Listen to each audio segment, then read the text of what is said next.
Hey everyone, my name is Alexander Remintsov from Enterprise Singapore in Moscow, where we cover Russia and the CIS region.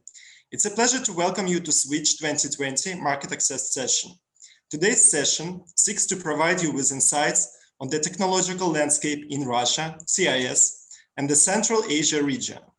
We begin with an overview of the two keynotes, Russia and Kazakhstan. Please allow me to welcome our first speaker, Maxim Romanov. Maxim is Director of the International Cooperation at Skolkovo Foundation. This is the principal agency responsible for Russia's Skolkovo Innovation Center, a scientific and technological center focused on the development and commercialization of advanced technologies. Please join me in welcoming Maxim Romanov. Hello. My name is Maxim Romanov. I'm a Deputy Vice President for International Development of the Skolkovo Foundation, which is a managing company of the top Russian Innovation Center. And today I'm going to cover a bit of information for you about Russian development institutions and about opportunities that Skolkovo Foundation gives its members, its partners, and the international startups. So how we could use them together, and what would be the options for our cooperation. So I'll start with the presentation of the Russian development institutions. We have a wide range of development institutions in Russia, which were created for boosting innovative entrepreneurship and for moving a bit, let's say, the focus of the development of the country from raw materials into technology development. So a number of institutions were created, and the goal of these development institutions is to support and to help companies implement their innovative projects. So we have a wide range of development institutions, and here you can see only a part of it, but from my point of view, these are the institutions that are mostly relevant for innovative projects. Because I'm representing Skolkovo, and I would like to give you an example of how a development institution can work and what opportunities it could offer for Russian startups and for international startups. So if we look on our innovation ecosystem at a glance, because this year we are celebrating the 10th year anniversary, we have 2,500 startups in our ecosystem.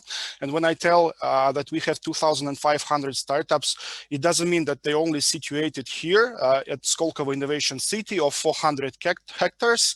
And it's an area just an outside of Moscow, but administratively it's still Moscow, and it's really well located, but it's a totally greenfield project with really, innovation city, innovation buildings, and innovation parts of the ecosystem that we have here.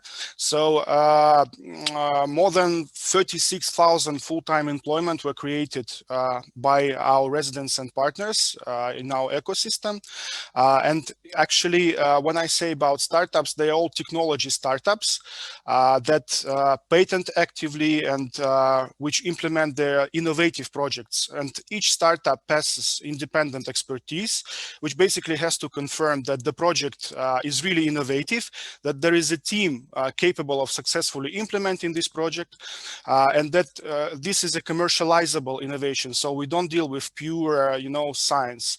But one of our KPIs as Skolkovo Foundation is the increase in revenue of our startups. So we help them, commercialize their R&D, and we help them find relevant partners, to go abroad and to international markets. And also we help them find partners and potential clients within Russia. So the second factor here would be investors. So we have a chain of investment funds and we work closely with them to secure funding for the projects of our residents. And we also have a daughter platform called Skolkovo Ventures, and they manage several venture funds, but they also work as an advisory in different, innovation-related transactions. And when I say about industry, it's also a part of our our mandate to work closely with the industry. Now we have more than 130 industrial partners, and they are Russian and international companies that come to Skolkovo as our partners, and they commit to establishing either R&D center at the territory of Skolkovo, and they can construct their own R&D center, or they can rent a space and to hold their R&D activities there. Or to work with us with the help of special programs that we do for them, and I will also cover it a bit later. So now more than 60 R&D centers already created at Skolkovo, and I can, cite some examples as Boeing, as Panasonic, as Philips, Enel, Fenac, but also some Russian companies such as Sibur, such as Tatneft, such as Kamaz.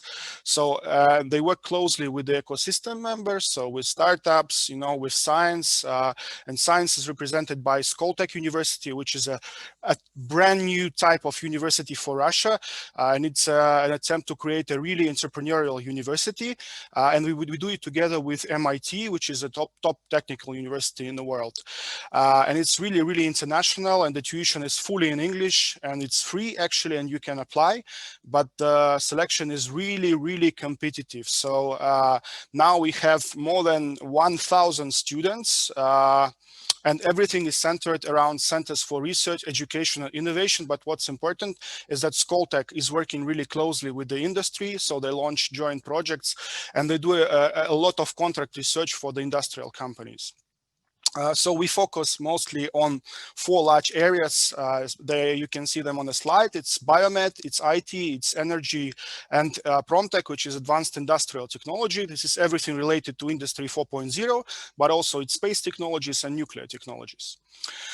So you can see, the more narrow, let's say, picture of the technologies that our startups are working on. For example, say about IT, it's everything related to programming, to games, to big data, to fintech, to retail tech, to cybersecurity, and like this. If we say about energy efficiency, it's upstream, downstream, it's alternative energy, and it's also coatings, for example, as urban technologies. So, and ecology, it's also in energy efficient cluster. When we say about biomed, it's agricultural technologies, it's medical devices, it's pharma, and it's also cosmetics. And I already covered the thing about advanced industrial technologies cluster. So what we are doing is that we provide financial and non-financial support to our residents. So for those who already passed independent expertise and obtained the status of resident or the participant of Skolkovo project. So mostly financial means are tax benefits that we are giving to the residents, and it's mostly zero tax on everything and reduced social security contributions, reduced in twice. So it's really an opportunity to save a lot of money.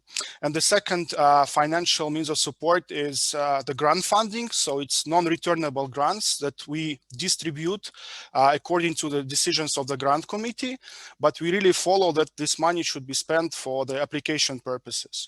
So, but also apart from the financial support, there are a lot of non-financial, means of supporting the companies. It's access to infrastructure, it's PR and media support, it's like business consultancy, it's IP services, and it's also the access to the mentors panel. We have a really large mentors panel here at Skolkovo. But actually, I think the benefits for those who work here is to understand that you are a member of an ecosystem.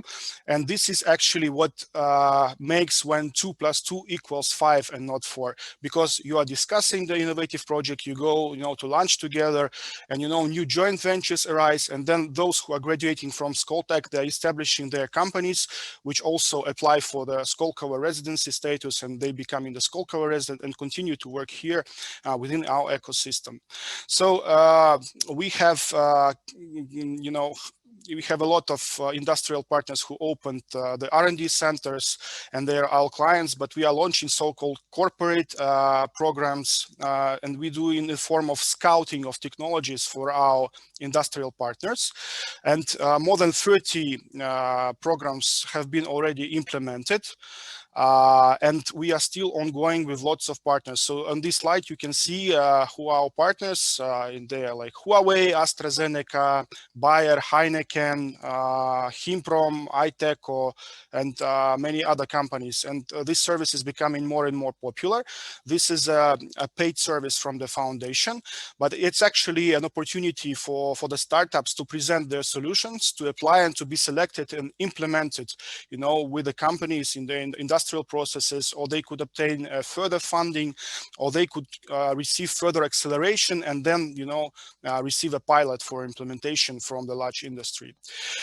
So this also slide shows you that more than 6,000 applications by the startups have been reviewed within our programs, and more than 40 startups have already obtained financing or implementation opportunities with our industrial partners. We have a lot of opportunities for coming to us. For example, we have the top startup event in CIS, which we hold open air every May. It's called Startup Village. And we hold Open Innovations Forum each October. It's actually an event on the level of the Prime Minister, and each year we have a country partner. For example, this year it was the Republic of Korea, and the Prime Minister of the partner country is speaking at the plenary session together with the Prime Minister of the Russian Federation.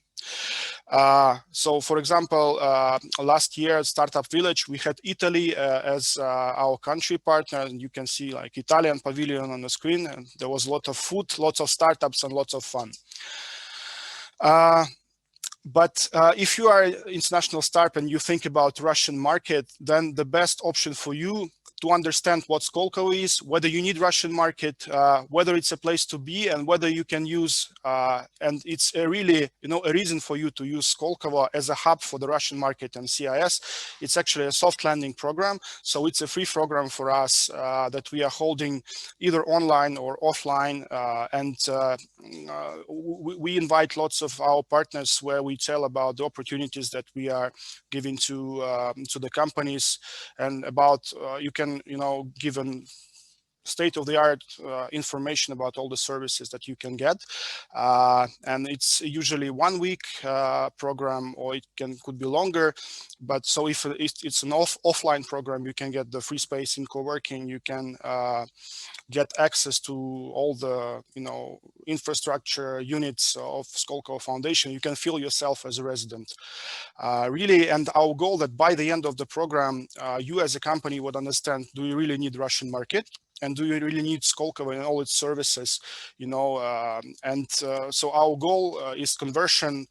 We tend that 10% of those who passed the soft landing program would become our residents. So I give you some numbers that we had so far. So we relaunched this program last year, and during these 2 years, we have held 7 programs, including free tailored programs for the Republic of Korea, for Uzbekistan, and Serbia.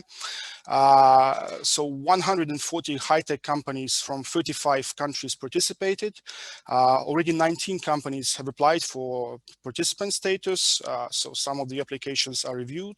Other companies are finalizing the applications, but 3 companies out of the participants have already obtained the Skolkovo participant status. So these are the companies coming from the Republic of Korea, from China and Israel. And if we speak about Singapore, we signed a special agreement with Sistema Asia, with Enterprise Singapore, and MTS to facilitate the expansion of companies in Singapore, Southeast Asia, and also in Russia. So it's a cross facilitation. And we work closely with our partner, which is Sistema Asia. And we had already 14 startups from Singapore that took part in Skolkovo soft landing programs. And we look forward to actually a larger participation of companies from Singapore and also from all the world. So if you would like to understand what Skolkovo is, to feel yourself as a resident, then please come to us, join us, and you'll get the state-of-the-art information. You feel yourself a Skolkovo resident, you would feel yourself a part of our ecosystem. Thank you, Maxim, for your excellent presentation. That was great, and we very much enjoyed it. At this juncture, I would like to invite all our participants to raise any questions you may have to Maxim in the chat box.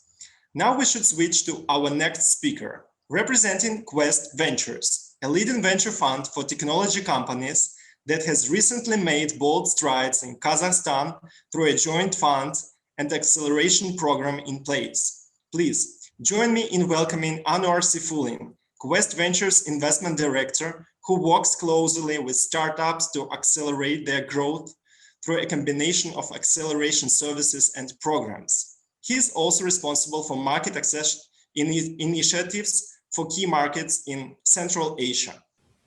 Hello, everyone. I'm Anwar Sifulin, Investment Director of Quest Ventures, and now I would like to introduce you to the opportunities in Kazakhstan and Central Asia. Central Asia represents the vast land and comprises of Kazakhstan, Uzbekistan, Kyrgyzstan, Tajikistan, and Turkmenistan. In terms of the GDP, the leading country is Kazakhstan with 18.5 million population and the GDP of 180 billion. The internet penetration here is 82%, with the mobile connection is above 100%. So the next country I would like to introduce is Uzbekistan, with almost 60 billion in GDP and the population of 33 million people. Internet penetration here is far lower, with the 55% only, and with the mobile connections representing 76%. In terms of the GDP, Turkmenistan is following the country. So with the GDP of 45 billion US dollar and the population of 5.9 million people. Internet penetration here is quite low, with 26%, with the mobile connections of 80%.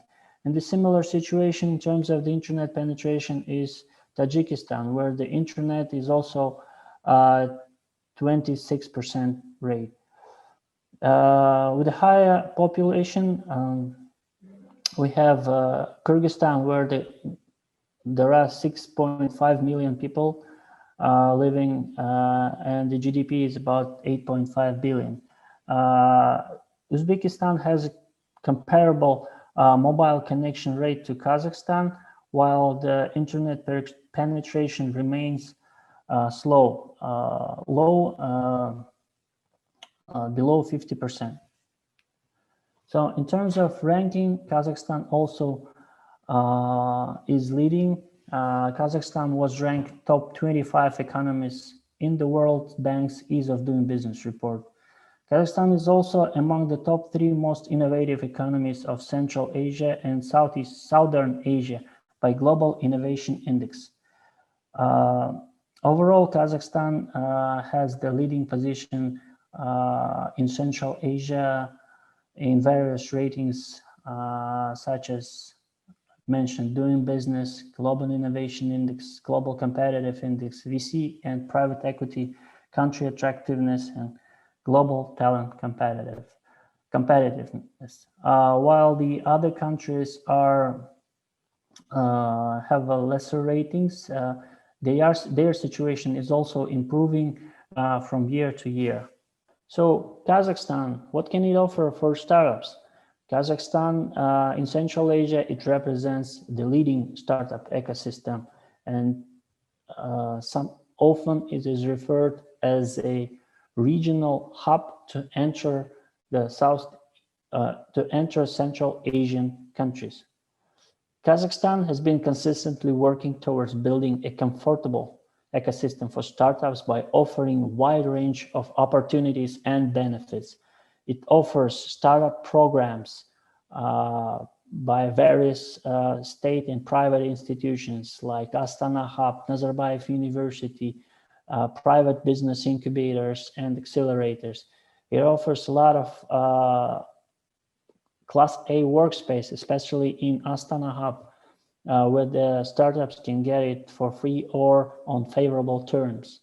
Kazakhstan offers also large tax benefits to the startups incorporated here.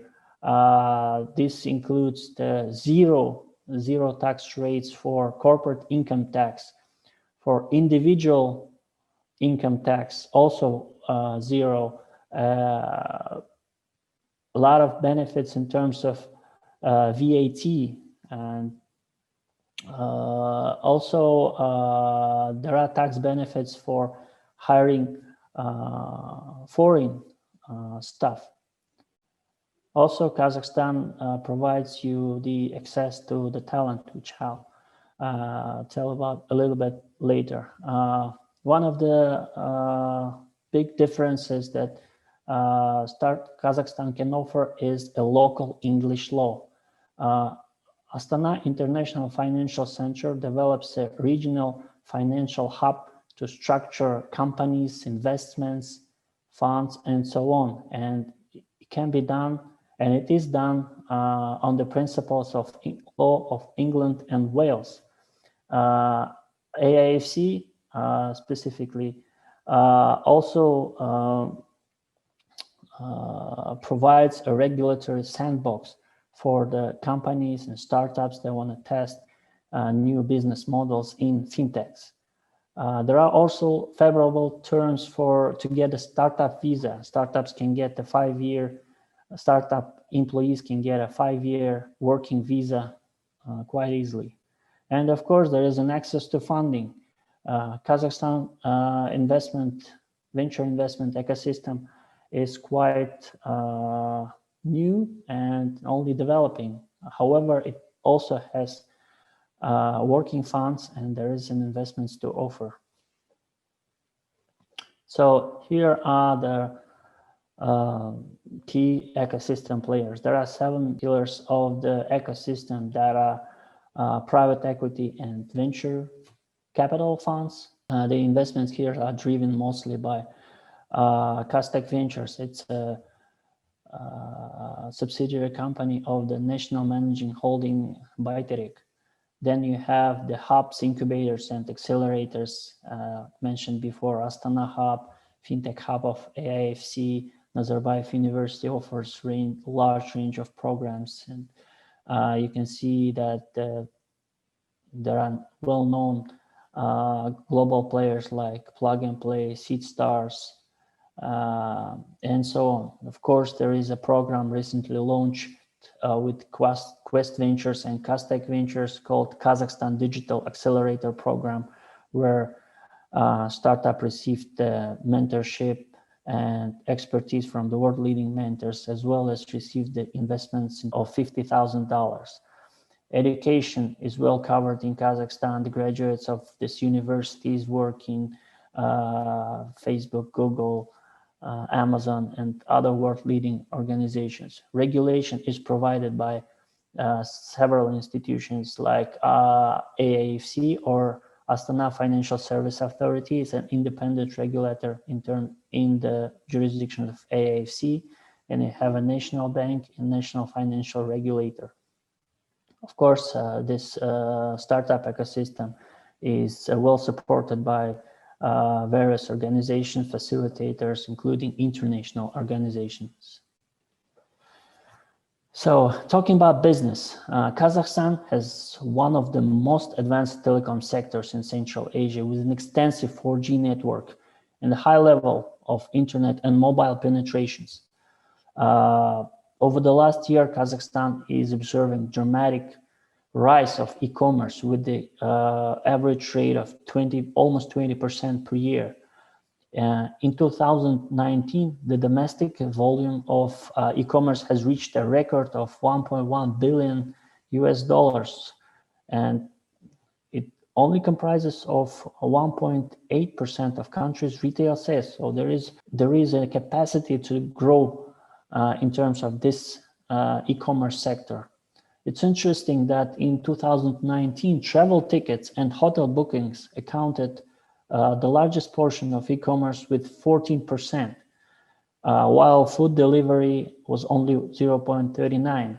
I believe this year the situation have changed, and we'll have to see how did it go. So the number of people buying on internet also saw a substantial increase of 72% and accounted for 3.2 million people buying online actively.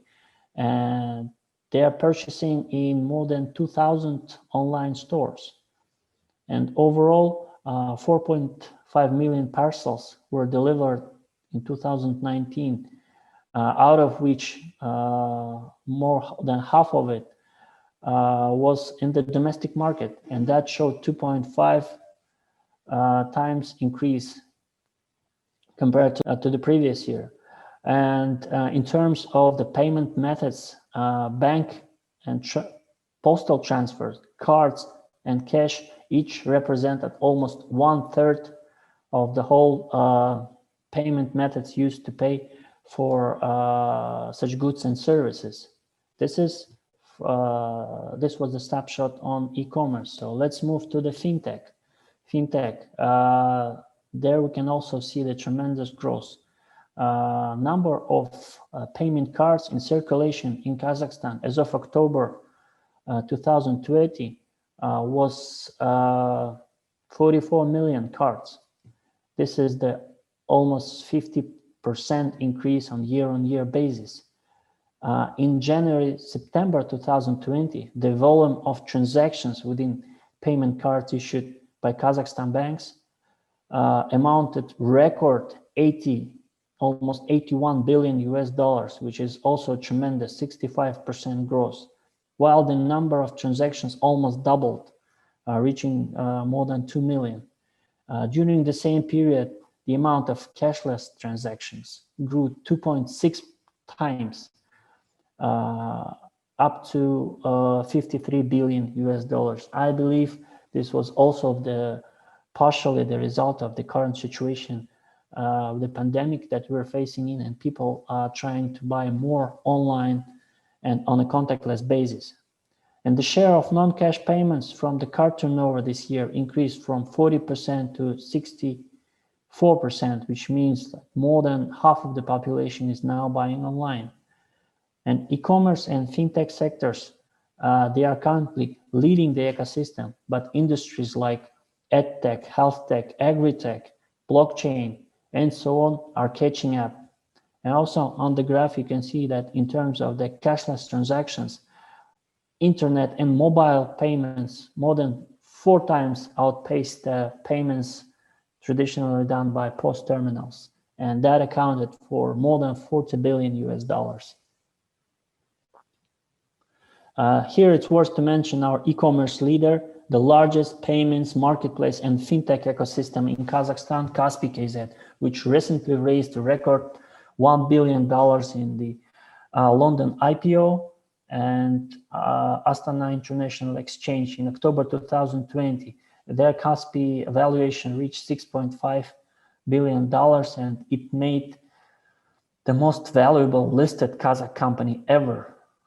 It was famous for its P2P payments through Kaspi Gold and retail loans, but overall it represents the super app with the ecosystem containing bill payments, marketplace, fintech, P2P payments, mobile commerce, MyBank, shopping, maps, messengers, and more. It currently has 7.8 million users, and its share in e-commerce was also the largest, representing 46% of the market in terms of the GMV. And of course, Kazakhstan has something to offer in terms of the talent. There are 83 universities in Kazakhstan that prepares IT specialists. Lots of R&D labs in the country.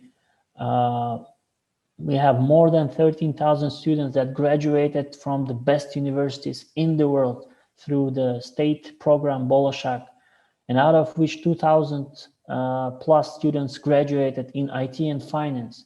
STEM education is also implemented in Kazakhstan. There's 477 STEM laboratories and almost 2,000 robotic labs across the country. Nur-Sultan, the capital city of Kazakhstan, was ranked as a top 5 global ecosystem for affordable talent by Startup Genome. The average salary here for the IT specialist was $16,000 per year.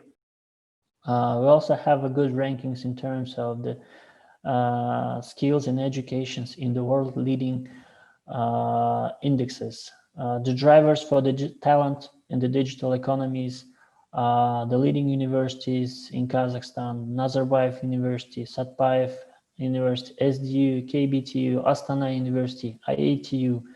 These are all have international programs with the world leading partners. And also we have specialized coding schools like ALEM or Quant. And in terms of funding, Kazakhstan also has something to offer. Despite that the venture capital market is in the early stage of development, the investment amount is around $50 million USD per year. The leading role here is played by Costech Ventures that provides institutional investments to our startups. It has committed over $20 million this year for the startups through the fund of funds, together with Pavilion Capital, Quest Ventures, 500 startups, and so on. So some statistics of this year: 10 startups received $50,000 each as a part of the Kazakhstan Digital Acceleration Program, while the typical seed and angel rounds are here around 200,000 USD. Before the Kazakhstan Digital Acceleration Program, the seed rounds were mostly held by the angel investors, and their checks varies from very small, like $10,000, to several $1 million. And as an example, the largest disclosed deal last year was a $5 million into Choco Family Holding, provided by a business angel and well-known entrepreneur in Kazakhstan, Aydin Rakimbayev. Thank you very much for your attention. This was a brief snapshot about opportunities in Kazakhstan and Central Asia. So please welcome to Kazakhstan and Central Asia. Thank you very much. Anwar, thank you for sharing your insights with our audience regarding Kazakhstan and the Central Asia market. I know that you worked very hard to put together all of the information that you share with us now.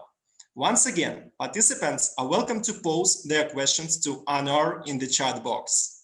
Next, our panel discussion with our speakers representing ByteRec, National Management Holding, Generation S from Russian venture company, Gold Bell Group, Group 8, Quest Ventures, and Systema Asia Capital.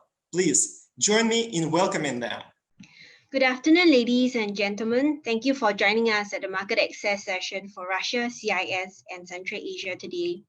My name is Christine Tay, and I am a development partner at Enterprise Singapore. We hope that the earlier info sharing by our experts, Maxim and Anwar, had shed light on the exciting opportunities for tech collaboration in Russia, CIS, Kazakhstan, and the wider Central Asia region. Up next, we will be joined by a panel of speakers comprising key actors in the tech ecosystems in Russia and Kazakhstan, as well as a wider Central Asia region. And we will also hear from Singapore companies that have set foot in these markets that will share about their experiences. All right, let me introduce our speaker lineup.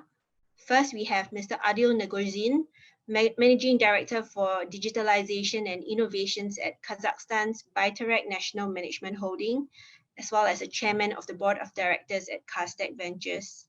Next, we have Mr. Kelvin Tay, Managing Director for Future Mobility and Advisor to the CEO at Gold Bell Group, a market leader in Singapore in the distribution and leasing of commercial vehicles.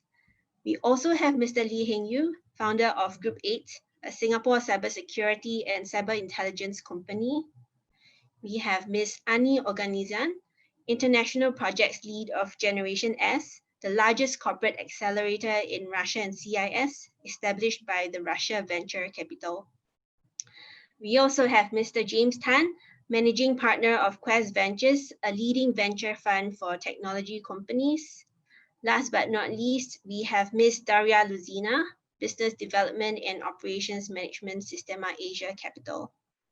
Without further ado, let me jump into the questions for our speakers today. Starting with Daria, it has been a year since Systema Asia started the Sales Jet program, a market access acceleration platform supported by Enterprise Singapore to facilitate the two-way flow of startups between Russia and Singapore. The outcomes have been successful. To date, we supported more than 25 Singapore startups to explore the Russian market. So Daria, could you share more with us about this program? In particular, what new insights or opportunities have Singapore startups found about the Russian tech market? And what can Singapore startups that are interested to participate in the SLINGSHOT program expect? Yeah, thank you, Chrislyn, for your questions. So just to give a bit of a background, SLINGSHOT is a business development platform for Singapore and Russian companies that are looking to expand to respective markets. And as you mentioned, during the first year of the work of the platform, we had a big interest from Singapore companies, and more than 65 companies expressed interest in Russian market. We see it as a very positive trend. And out of these companies, 25 companies participated in SLINGSHOT platform and set their first steps in Russian market. And so the program was actually an eye-opener for these companies because they have never been exposed to Russia before, and they were really impressed by the level of sophistication of many technologies in Russia. And if we speak about opportunities, there are three areas of opportunities that we usually identify for Singapore companies in Russia. First is the market access, second is tech partnerships, and third is the tech talent. So if we speak about market access, of course, Russia is quite a big market, and this is something attractive for Singapore companies, as well as the level of adoption of advanced technologies. And Russia's GDP estimated around 4.4 trillion US dollars in 2019. The population is more than 145 million people, and it's very attractive, as well as the fact that Russia can be a launchpad for other markets as well, like CIS and Central Asia. So Singapore companies that participated in our program, they were introduced to Sistema holding companies like MTS Telecom and Medsi, which is a healthcare group, and they got substantial results. For example, one AI company from Singapore started pilot with MTS Bank and with Lenta Retail Group and with VTB Bank.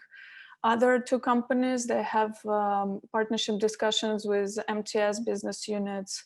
Another three medtech companies, they are launching pilots and submitting proposals to private clinic chains. If we speak about tech partnerships is another area of opportunities, and Singapore companies can add on to their tech stack, or they can go to market together with Russian companies. Like that, we brought one company from Singapore to Russia in a cybersecurity field, and they got distribution partnerships with two cybersecurity companies for their Asia market access. And if we speak about tech talent, of course, Russia has a good and brilliant tech talent, and Singapore companies can leverage on this. And through SLINGSHOT, we connect Singapore companies to R&D houses or help them to hire talent in Russia. So I think in terms of expectations, Singapore companies can expect more of a market access program than an accelerator. And they can expect from us business development matching opportunities, business development support from Sistema Asia team. And I think it will be a really great experience for them. Thank you, Daria. So on to Ani. Generation S is also one of ESG's key partners for the Russia tech ecosystem. We have invited Singapore companies to participate in a few corporate innovation programs facilitated by Gen S. Example in agri-tech, transport and logistic, and retail tech. Could you share with us more about Gen S corporate innovation programs and how Singapore companies can participate? Sure, Chrislyn, thank you for the question. It's true that starting from 2018, Generation Startup Corporate Accelerator is working actively with the international markets and invites international startups to take part in our corporate acceleration programs or corporate pilots programs. As you mentioned, in order to attract Singapore startups to take part in our programs, we're partnering with Enterprise Singapore and also SalesJet platform of Systema Asia. And I need to say that we love the quality of the technologies and products from Singaporean companies that we have, as well as their actually soft skills in presenting their projects and exchanging with corporates. So with the help of our partners, over 15 startups from Singapore were introduced to our corporate partners, such as Sanal Group, State Transport Leasing Company, Russian Railways, and Lenta retail chain. And the main benefits for foreign startups in participation in generation startup programs are actually paid pilots. So they have an opportunity to launch a paid pilot project with a corporate partner. It's expertise. So startups receive in-depth feedback on the product or solution from the leading industrial experts. It's also an opportunity of scaling. If a pilot project is successful, startups will have an opportunity to integrate solutions, incorporate partners' business processes and infrastructure. And also it's a corporate access, which means that we can provide a potential cooperation with other Russian and international companies. So all these programs are free of charge for startups and we don't take any equity. Thus, I would like to mention that since 2018, we worked with more than 300 international startups from more than 30 countries, which applied to take part in our programs with such companies as Elim Group, Ferring Pharmaceutical, Enel as mentioned, PepsiCo, Shell Pipe, Lanta, etc. So overall, we're working with more than 60 corporate partners. And for now, we also have international alumni startups. So it means they passed our acceleration programs, and we are supporting them to grow within our ecosystem, innovation ecosystem. So yes, the main benefit we provide is a real access to the corporate partners and an opportunity to launch pilot projects with them and to scale together. Thank you, Ani. Similarly, this year, Quest Ventures has set up a fund and an accelerator called the Kazakhstan Digital Accelerator to invest into promising Central Asia startups and help them access Southeast Asia. In the inaugural cohort, KDA successfully put through 10 Kazakh startups. James, could you share what led Quest to create the KDA and the fund, and what opportunities can you find in the Kazakh tech ecosystem? Thank you for the question. Quest Ventures is a venture capital fund that counts sovereign wealth funds and other investors as our investors. Kazakhstan and Singapore sovereign wealth funds are some of such institutional investors. The Kazakhstan Digital Accelerator is an extension of a collaboration between Kazakhstan and Singapore, specifically the sovereign wealth funds that I mentioned. Through the Kazakhstan Digital Accelerator, the country expects to accelerate about 30 companies over the next few years to expand into Southeast Asia and Central Asia. The interest is very high. More than 200 companies applied to be in the first batch, and we only selected 10. On the macro level, Kazakhstan IT startups attracted about US $76 million in investments over the last 2 years. In 2018, the Kazakhstan government announced plans to allocate up to US $1 billion for various projects that are expected to help digitize the country. It's strategically located at the junction between Europe and Asia. Kazakh startups or Kazakhstan startups really have the potential to access these two regions. Thanks, James. And on to Adil. As a partner of Quest Ventures in the KDA and from the perspective of Kazakhstan, would you have any insights on the Kazakh tech landscape to add? We also understand that one of the priorities of the Kazakh government is to attract foreign companies and startups to grow the Kazakh ecosystem, help digitalize the economy, and to form linkages with global innovation institutions for knowledge exchange. So my second accompanying question is, how can Singapore companies or startups look to be part of this? Yep. Hello, everyone. There are many questions related to our ecosystem, and that happens all the time. Central Asia, where is that in the maps? Kazakhstan, where is that country? You start from many questions like that. Whereas this part of the world is one of the few, that are positioned to grow rapidly. Talking about startup ecosystem, talking about technological companies, talking about digitalization as a process. I could observe that last 5 years we've been under very rapid development. Give you a little bit of numbers here. Central Asia is a rather homogeneous 5 countries that formerly were part of the Soviet Union. We don't have no language problems. We don't have no cultural problems. Borders are all open. Labor, finance, technology is moving freely amongst five nations. That includes Kazakhstan, Uzbekistan, Kyrgyz, Tajikistan, and to the extent Russia, Siberia. We're talking about 80 million people population. If we're talking about Kazakhstan as a leading country here, we're talking about 200% mobile penetration. We're talking about confirmed 75, and by the end of this year and the next year, we'll have 90% coverage of internet all over the place, including rural areas.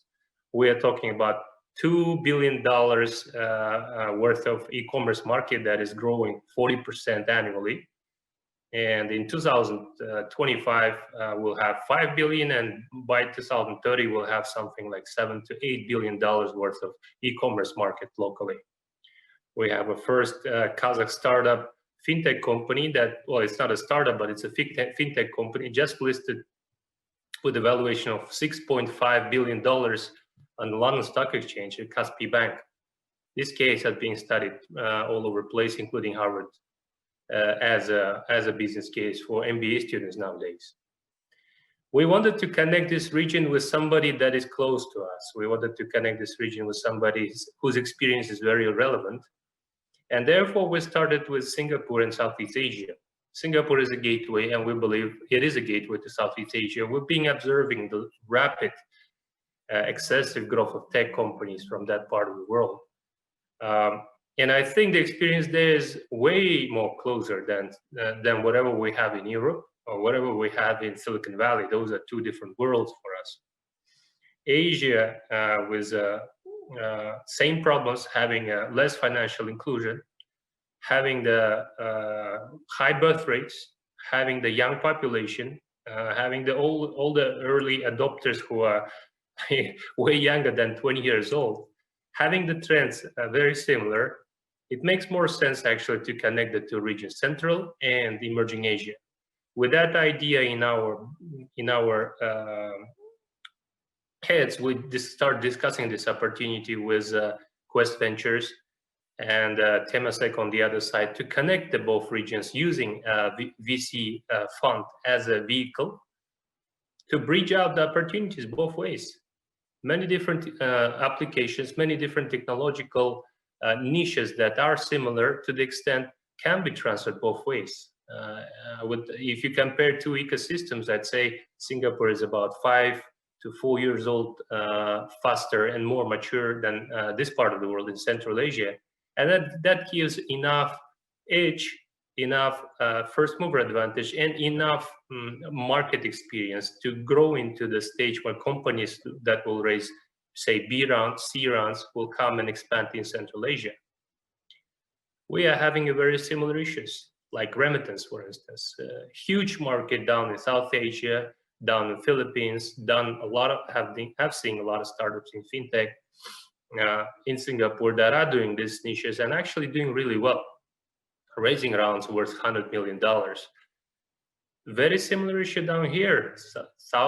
In Central Asia, for instance, we receive almost $10 billion in remittance transfer from all over the place, mainly from Europe and Russia to Uzbekistan, from Korea to to Kazakhstan and to Uzbekistan and to Tajikistan. And that's happening, and this trend is growing very rapidly. Now, nobody's addressing that the way it is already done in Southeast Asia through Singapore. We've met several startups that are, well, actually no longer startups anymore. So I believe there's a vast opportunity that is under addressed, unexplored. Vice versa, we have a pool of talent, and actually very cheap pool of talent, that can code, that is very familiar with hardware, that is abundance of engineers here from former Soviet Union schools that have no idea what's happening in Southeast Asia, that those markets are growing, that the rounds are getting bigger, and that like six already unicorns are registered in Singapore. And for some reason, we are very West-oriented, whereas sun, rises in the East, was rising in the East, and we are very close to that part of the world. Thank you. So turning to our Singapore companies that have courageously ventured into the far-flung markets of Russia and Kazakhstan, Hengyu, as one of these few Singapore startups that had successfully set foot in Russia, and based on your participation of the SLINGSHOT program, can you describe your experience? What business opportunities did you find on the Russian market? And maybe share the top 3 challenges you had to overcome. Thanks, Christine, for the questions. Yeah, so I think earlier this year, we went to Moscow with SLINGSHOT as part of the Systema program with Daria, which is on the same panel. And we found Russia to have a mature and thriving cybersecurity ecosystem. My first time being in Russia, I went with an open mind, thinking that we might potentially offer some of our self-developed products into Russian and CIS markets.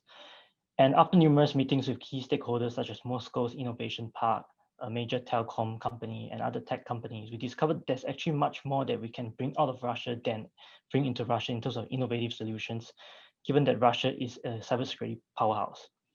We did manage to secure a few product distribution partnerships with top Russian cybersecurity companies by the end of the trip to bring them to Southeast Asia. And they were surprisingly very excited, as Southeast Asia is a relatively untapped market for them, given that their international growth strategy typically involves CIS markets first, Europe and US.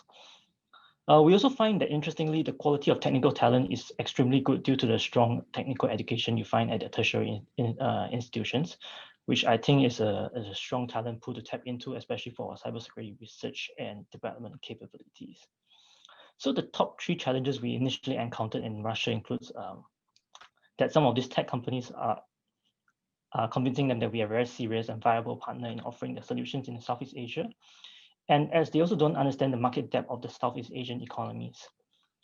Then the next one that we have identified is that they are generally less receptive to foreign technology solutions, as they have a strong culture of domestic innovation. So it takes a while for them to warm up and accept some of these external products. And lastly, I think Russians are quite direct in business negotiations and discussions, and they're not shy to lay out terms of cooperation in the first meeting, telling them what they want, which is a refreshing change from Asia, where we see that often you have to read between the lines in business context. And because of that, you have to move at a very fast pace to deal with the business partnerships. Yeah, thank you. Thank you very much, Hengyu, for your insights. So Kelvin, GoBell has also been very active in Russia for some time now. Could you share more with us about your projects in Russia and some insights on why Russia can be an interesting place for Singapore startups to do business, or perhaps to tap on tech talents? Thanks, Chrislyn. Happy to share. And thanks for having me here.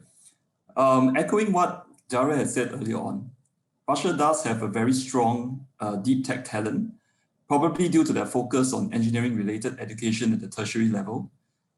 They have a huge base of data scientists, software algorithm, and software architecture experts, which are very rare skill sets and possibly very expensive skill sets in other parts of the world.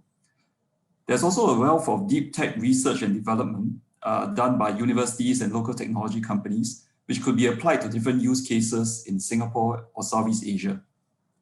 I think startups can consider licensing technologies from Russian companies, embarking on joint R&D projects, and also tapping on Russian tech talent to bolster their R&D capabilities. So let me share some examples. GoBel has had experience with Russian talents in a couple of projects over the last few years, especially for companies that we venture built under our future mobility arm. And the most recent project that I worked on personally was to source for a team of deep tech engineers to kickstart our autonomous forklift R&D efforts last year. We knew upfront that it would be very, very difficult to build a team in Singapore at the onset. So we activated our Russian contacts and ended up hiring an initial team of 5 engineers who used to work on space-related projects to develop a minimum viable product for a forklift, or MVP in short. Once the MVP was completed, it was much easier for us to convince Singaporeans and Singapore-based engineers to join us. And now we've grown the team to 15 engineers from 5 nationalities. In a completely separate venture, we actually recruited a Russian algorithm specialist who was promoted to become the head of data in a multinational team. And I'm currently in the process of hiring a Russian data scientist to analyze mobility data in Singapore and the region on behalf of the GoBel Group. So initially, I had some concerns with the cultural differences and potential communication issues, but I realized that we could break down any communication barriers with a common passion to deliver excellent work and excellent products. Like Hingyu said earlier on, the Russians tend to be very direct. And once we were very clear about the end objective, they began to show a tremendous work ethics, obsession with delivering high quality work, which really amazed me. For example, the entire Russian team volunteered to stay back over weekends to meet our delivery deadlines in our initial R&D phase, which was an unexpected and very pleasant surprise for us. So in summary, I would strongly encourage Singapore startups to take a closer look at Russia as a source for technology and tech talents. It could be a daunting process initially without local context, but we'll be happy to help the startups with introductions or assist with any information in any way we can. Thank you. Thank you, Kelvin. Okay, so now I have 2 questions to conclude this Q&A segment. All of you can pick either one to answer, and let's keep it to 1 or 2 minutes for your answer. First is, how or what do you think can be done to foster greater linkages between Singapore and the Russia, CIS and Central Asia markets? For example, what modes of collaboration do you think you can see between Singapore and Russia or Kazakhstan businesses going forward? My second one is whether you have any advice for Singapore startups or companies looking to explore the Russia, CIS and Central Asia markets. Where does one start? And what are the things to take note of before entering the Russian market? Shall we first start with Daria? Yeah, sure. Thank you, Chrislyn. I think I'll try to answer your second question. So I think I have just a few notes for the advice for the Singapore companies that try to go to Russia. First of all, I think it's to be serious about this opportunity because it's really a big, sizable market, and together with the region, it's more than 250 million people.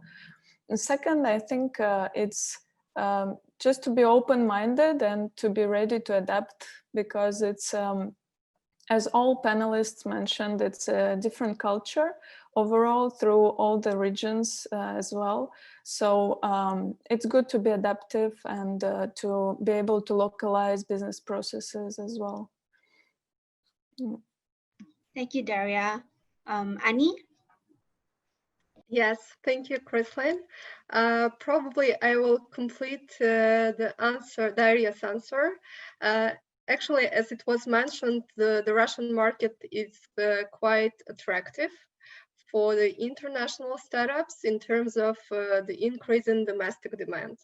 And also it's the main driving force for the economic growth, and by its large market size as well.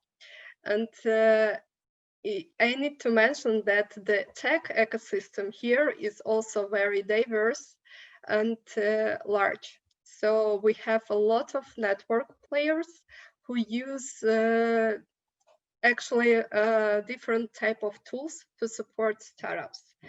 So it's very important to identify the right local partner to start the expansion on the Russian market. And as we know that Enterprise Singapore and SalesJet platform, they have a broad overview of the Russian innovation ecosystem players. Actually, I think that they could help to identify the right partner and to help with getting in contact with them. So it's also very important when you enter the foreign market. Thank you, Annie. James? Yeah, Enterprise Singapore is already doing a lot of work through its regional offices. Businesses like ours are more aware of the opportunities in these markets due to the market insights and market access sessions that Enterprise Singapore runs. So I encourage these sessions to continue. We pride ourselves as being first movers in many new opportunities and markets. So we are always encouraging our startups and businesses in general to tap into new opportunities as they come along. Thank you, James. Moving on to Kelvin. Echoing what James has said, don't be shy to tap on Enterprise Singapore as a bridge to Russia. I think there's really a lot of resources, and we do work very closely with Yoge, for example, in order to look for opportunities as well as to source for talents. One point I would like to make, which was also another pleasant surprise on our end, was that Russia, because it is a huge country, has multiple time zones, and there are time zones which are very, very close to Asia and close to Singapore. So as a pleasant surprise, the first group of engineers that we found happened to be in the Siberian time zone, which was only 1 hour behind Singapore. So don't think of Russia as just Moscow. There are also tech talents spread out around the country, and sometimes in very unexpected places.